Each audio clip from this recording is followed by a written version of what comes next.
In the summer of 2021, millions of people watched a young woman smile from behind a camera. She stood in front of mountains. Desert roads stretched endlessly behind her. To the outside world, her life looked free, adventurous, and full of promise. But behind the images was a story that would end in silence. And in death, would raise questions still being asked today. Gabby Petito was 22 years old. She was born on March 19, 1999, in Blue Point, New York. Friends and family described Gabby as gentle, creative, and deeply sensitive. She loved art, journaling, photography, and documenting life's small moments. Those close to her said she felt deeply and loved hard. Like many young people her age, Gabby dreamed of independence and exploration. She wanted to see the country, tell stories through images, and build a life that felt meaningful. That dream became intertwined with a man named Brian Laundrie. Brian Christopher Laundrie was born on November 18, 1997. He grew up not far from Gabby in New York. People who knew him described him as quiet, intense, and opinionated. He spoke often about nature, minimalism, and rejecting modern consumer life. Gabby and Brian began dating in 2019. By early 2020, Gabby moved in with Brian and his parents at their home in Northport, Florida. To friends and followers, the relationship appeared loving. Photos showed smiles. Posts spoke of engagement and future plans. In July 2020, Brian proposed. Gabby accepted. But beneath the surface, the relationship was far more complicated. Friends later described frequent arguments. Gabby struggled with anxiety. Brian, at times, displayed controlling behavior.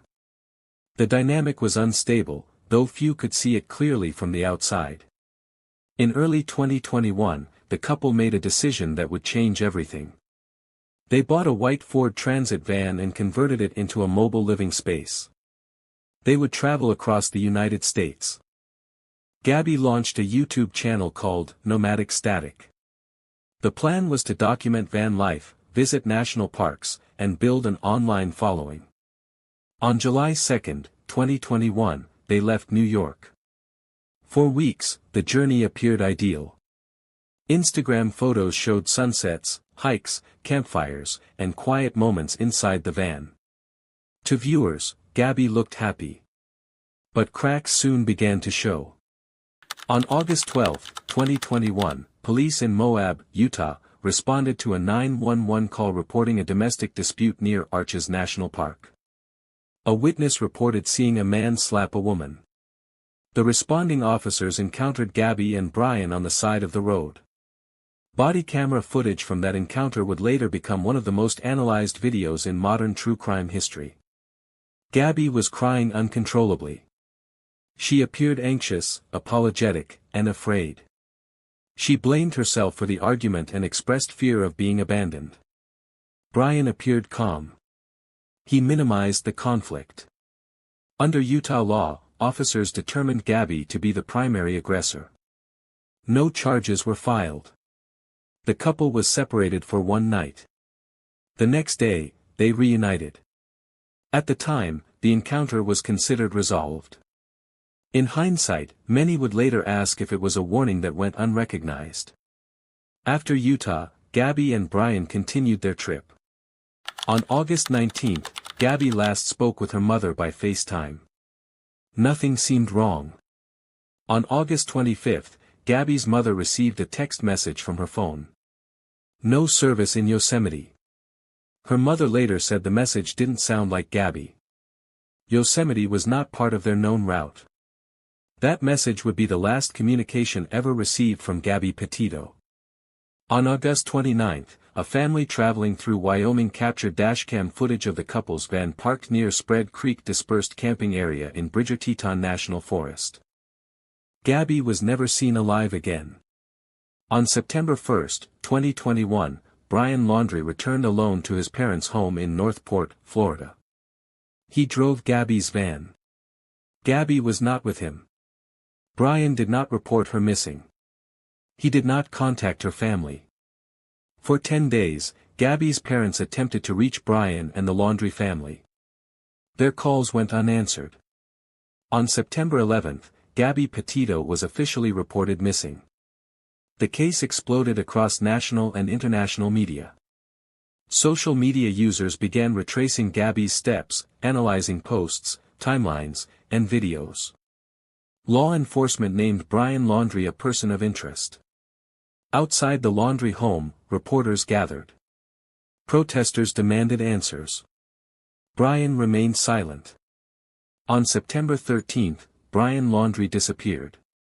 His parents told police he had gone hiking in the Carlton Reserve, a large swampy nature area near their home. Search efforts began, but days passed with no sign of him. Public criticism grew.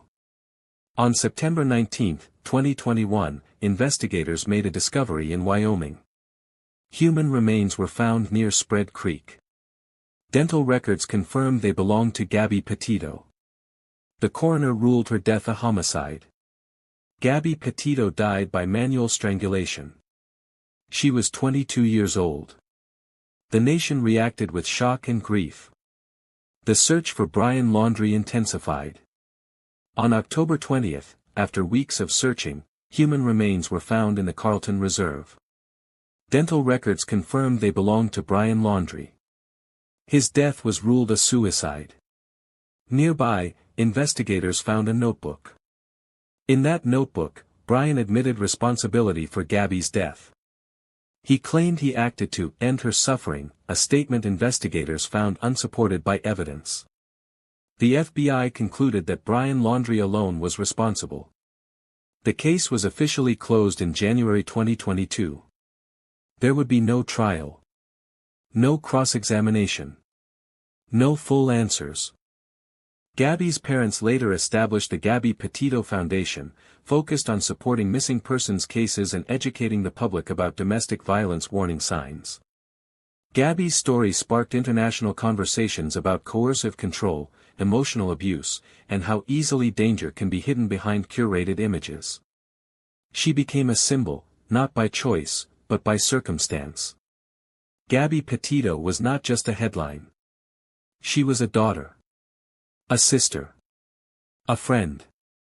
A young woman with dreams of creativity and freedom.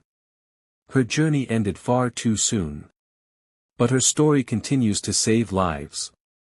And as long as it is told truthfully, carefully, and with respect, Gabby Petito will not be forgotten. By the summer of 2021, Gabby Petito and Brian Laundrie were living a life many young people dreamed about. They were traveling across the United States in a converted white van. National parks. Open roads. Endless skies. To the outside world, it looked like freedom.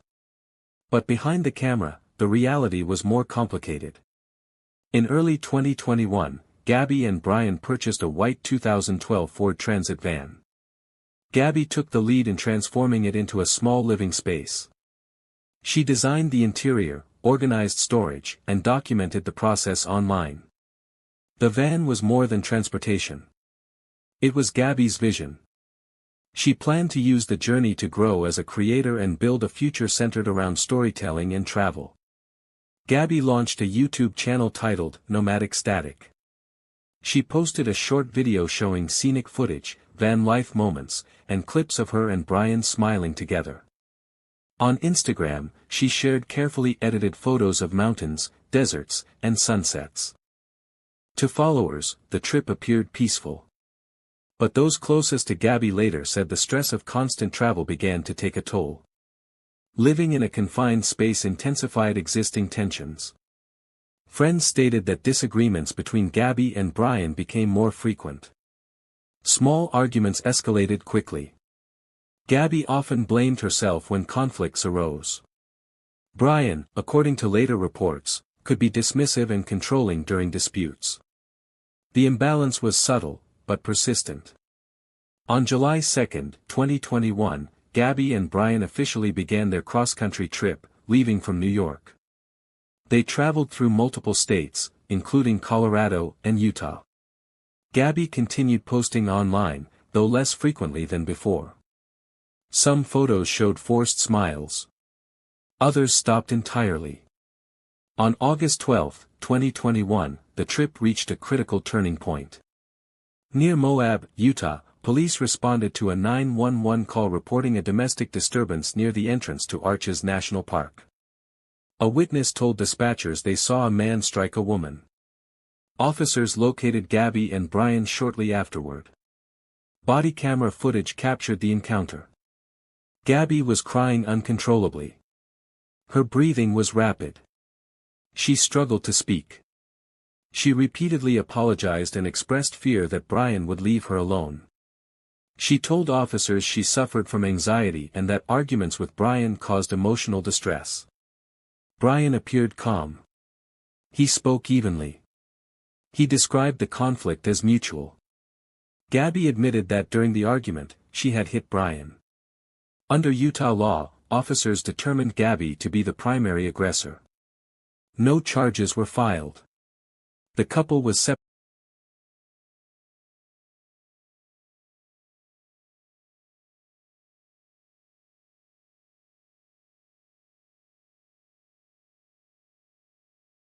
separated for the night. Brian was taken to a hotel. Gabby remained alone in the van. At the time, officers believed the situation had been resolved. In hindsight, many would view the encounter differently. Experts later stated that victims of emotional abuse often accept blame in order to de-escalate conflict. Gabby's behavior, they said, matched that pattern. The next day, Gabby and Brian reunited. They continued traveling together. No further police reports were made.